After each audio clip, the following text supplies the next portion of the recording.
to our family church. Billy, why aren't you outside? It's a beautiful day. What's the point? You said you'd teach me bike jumping. I think I'm ready. Well, that's not gonna happen. Why not? Are you grounded? No, but it's the worst day ever. Do bikes go to heaven? Oh no. What happened? The garbage truck. I heard this crunching sound and looked out the window, only to see that the garbage man had run over my bike. You like to work on bikes. Maybe we can fix it. It was totally flattened. Then he just picked it up and threw it in the back and crushed it. I'm pretty sure the sound of the compactor crushing my bike was the exact same sound Obi-Wan Kenobi heard when the Empire blew up Alderaan. Millions of voices crying out in terror, then suddenly silenced? That's what you heard when your bike was crushed? It was only one of 2 Chartreuse Mongoose 500 XTs sold in Wisconsin. There were less than 100 made in the whole world. So I guess you can't just buy another one. Come on, it was a special edition. They'll never make it again. I saved my birthday and Christmas money for 2 years to buy that bike. I guess I'll have to go diving in the Neenah slough to find one of my old cheap bikes. Can I do anything to help? Do you have a snorkel? And a swimsuit you don't mind ruining? It's easiest to look for bikes at night. Bikes that have been at the bottom of the slough for a few weeks start to glow for some reason. Maybe we can think of some other way I can help. Can you help me plan a funeral? For a bike? That seems kind of weird. Axles to axles and rust to rust. Maybe we can do something else to take your mind off of it. Everything I wanted to do involves my bike. How can I get to the root beer stand now? I can't go watch Huey's baseball game and forget about trying to jump over kids in the park. Maybe your mom can give you rides. I don't see my mom jumping over kids in the park in her Malibu. Besides, then I'm stuck in the back seat, my old booster seat. A bike isn't just a set of wheels, Delaney, it's freedom! You could ride your skateboard. I lost my skateboard to the street sweeper last week. How about your scooter? UPS truck. Maybe you should stop leaving all your things in the street. Now you sound like the dispatcher at the police station when I called 911 on the street sweeper. Well, there's got to be something we can do to get your mind off of this. Hey, we could bike to the Oh, sorry. On top of everything else, I found out the camp I was going to got canceled. Oh no, because of COVID? No, ticks. There were too many ticks? Yuck. No, they said the counselors all developed ticks when they heard I was coming back. That's too bad. You had fun at camp last year. I know, now my whole summer is ruined. Billy! Oh boy, now I'm in trouble too. Billy! Yes, Dad? I've got a surprise for you. I took your bike to the shop to replace the back tire, and you've been so good this summer that I had them add green LED lighting so it'll look really cool at night. I just put it back in the garage. And maybe you and Delaney and I can bike to the root beer stand later. My treat. It wasn't your bike. It wasn't my bike. We can go get root beer floats. And with the cool new LED lighting, it'll glow without having to soak it in the slough for a week. But I don't understand. I saw the garbage man throw a flattened bike in the back of my truck. We'll just call it a summer miracle. Let's go have some fun. Hey guys. Hey, Huey, we're just getting ready to go biking. Want to come? Yeah, I've got a surprise for you. I just got a Chartreuse Mongoose 500 XT just like yours, and I parked it in front of your house so you could see it. Do you have a snorkel? 1 Kings 18:38 through 39. Immediately the fire of God fell and burned up the offering, the wood, the stones, the dirt, and even the water in the trench. All the people saw it happen and fell on their faces in awed worship, exclaiming, "God is the true God! God is the true God!"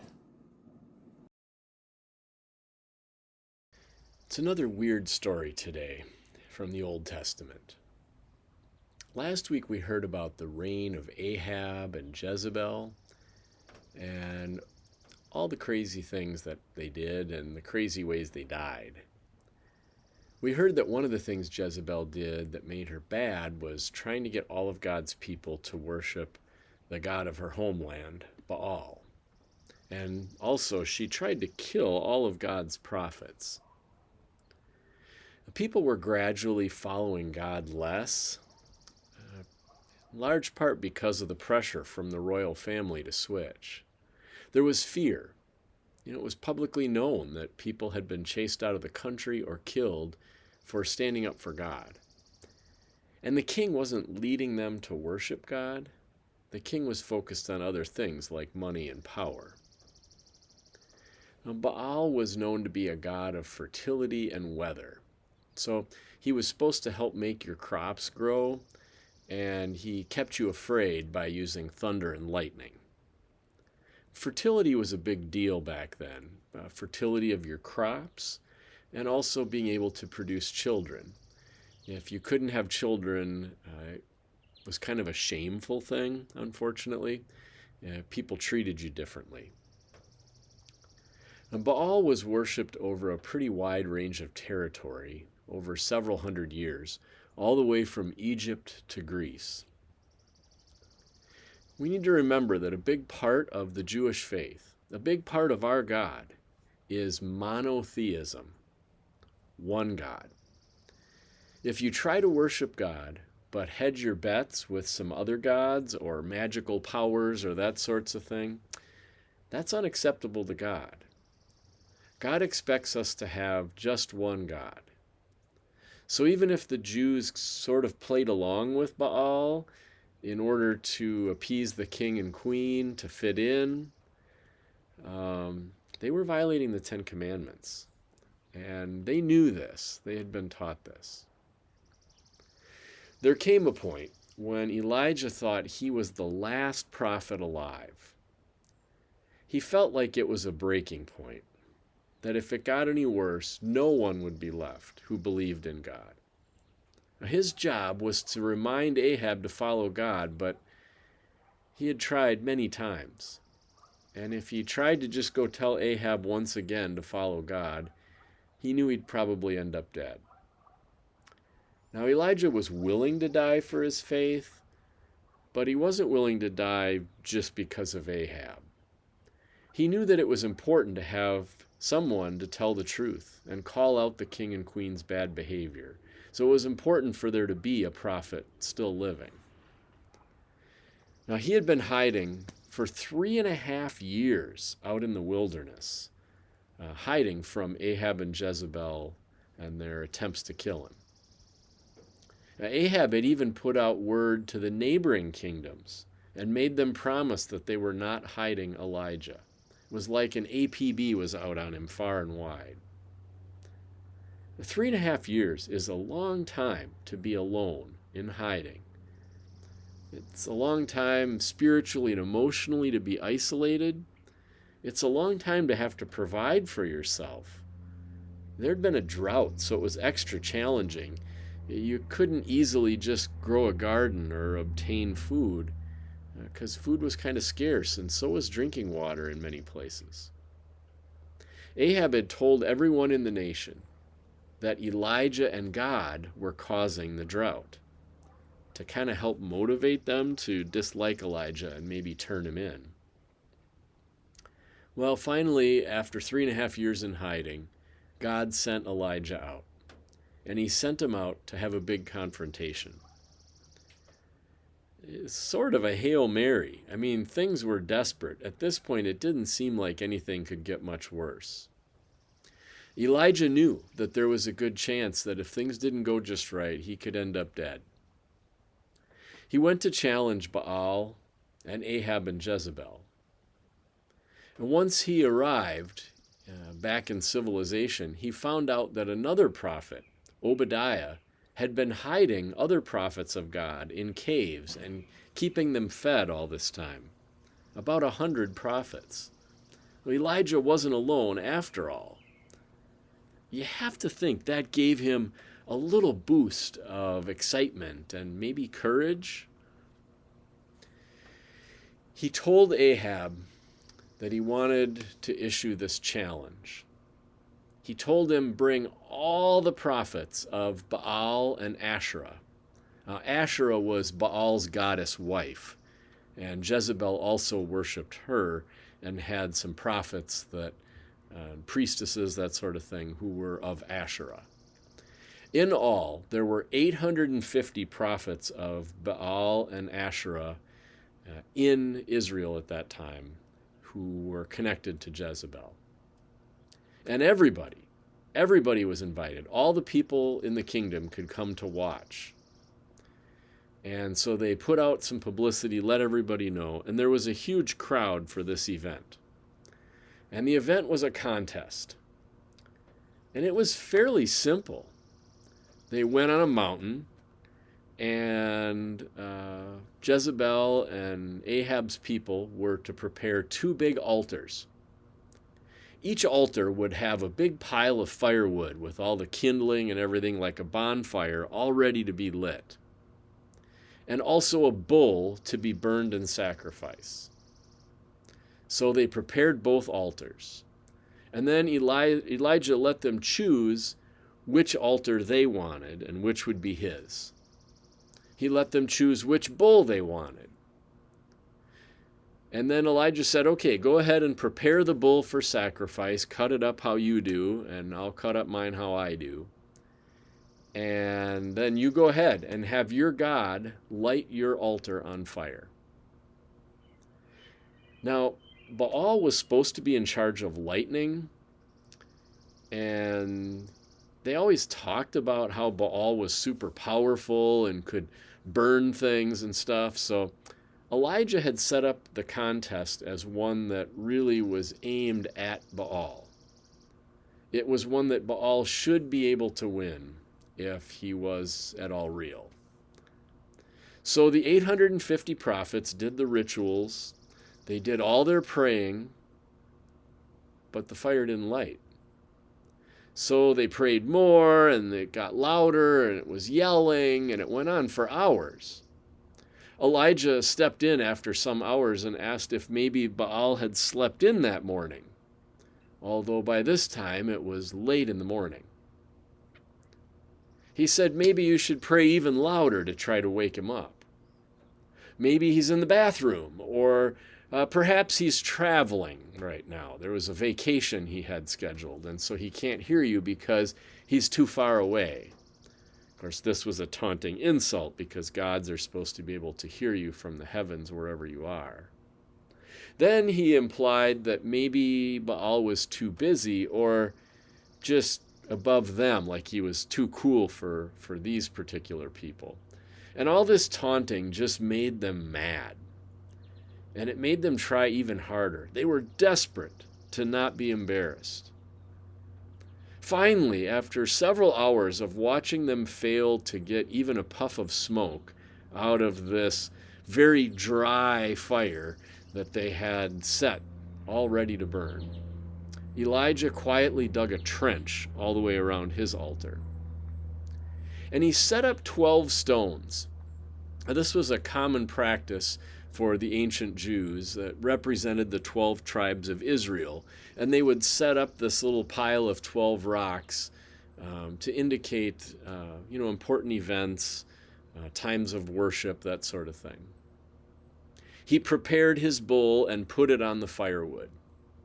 And then he asked for the people that were there to bring 4 large jars of water from a river nearby, and told them to pour the water all over the wood and the kindling. People thought this was kind of crazy. But then he had the people with the jars turn around and go back and refill them twice, dumping 12 big jars of water in all on the wood. There was so much water on the wood that it ran off and filled the trench. Everything was soaked. Then he pointed out that he was just one prophet, where there were 850 on the other side. And then he briefly prayed to God, and fire shot down from above and made a huge fire out of his altar. All this wet wood and the bull were immediately consumed in flames. And all the people watching believed. He told the crowd gathered there to capture all 850 of the prophets of Baal and Asherah, and the crowd put them to death. Then he prayed for rain.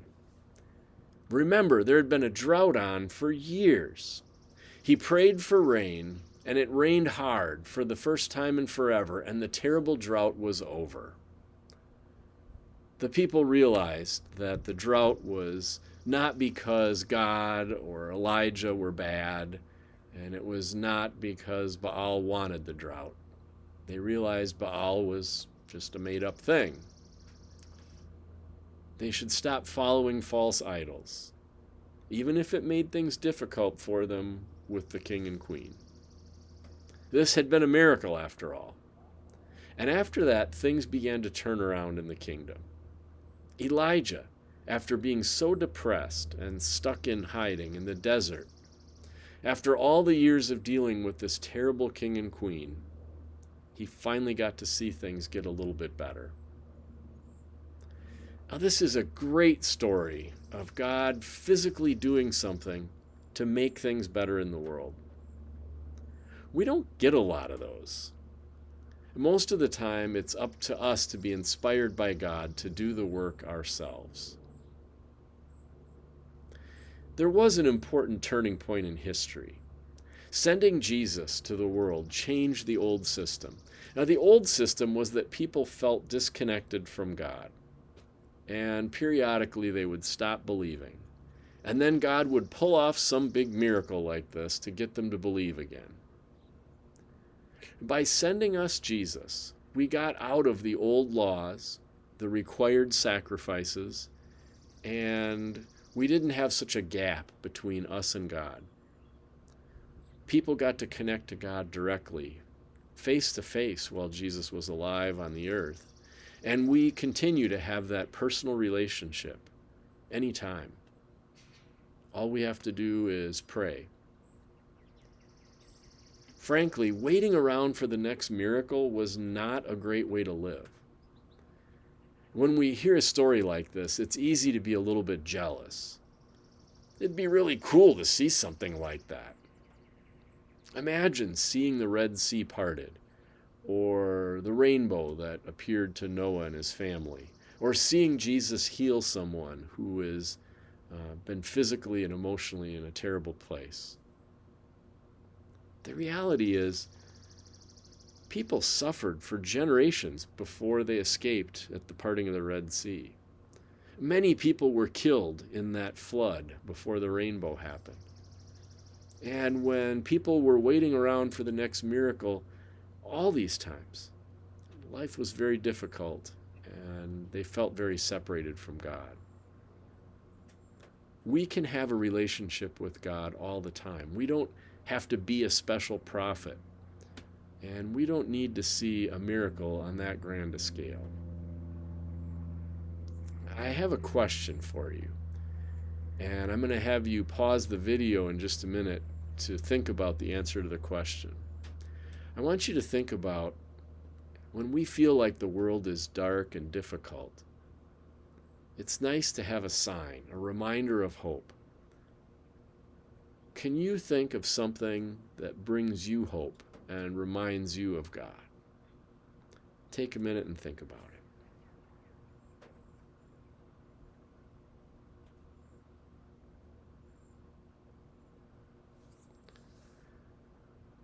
For me, when I see people from our church going on a mission trip, having their lives changed as they help others, that brings me hope.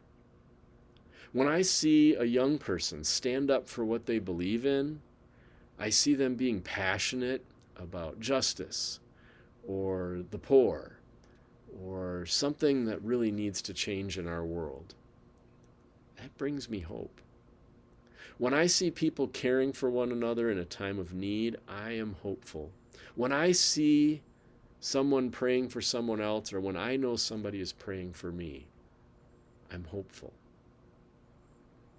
I guess I don't need God to literally light something on fire to bring me hope.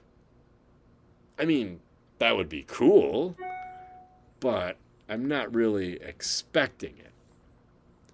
But when I see God light a fire under someone in the church and they become passionate and motivated, when I see something that we're doing at church get exciting and grow and be successful, that brings me hope. Because I can see God at work. I can see God's love. I can see the beauty in God's creation. This week I challenge you to find hope and joy in the world. Find one way you can make someone else feel like they are loved and help them see that God is at work. Amen.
Let's pray.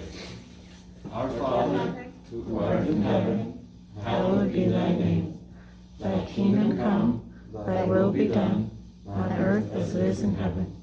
Give us this day our daily bread, and forgive us our trespasses, as we forgive those who trespass against us.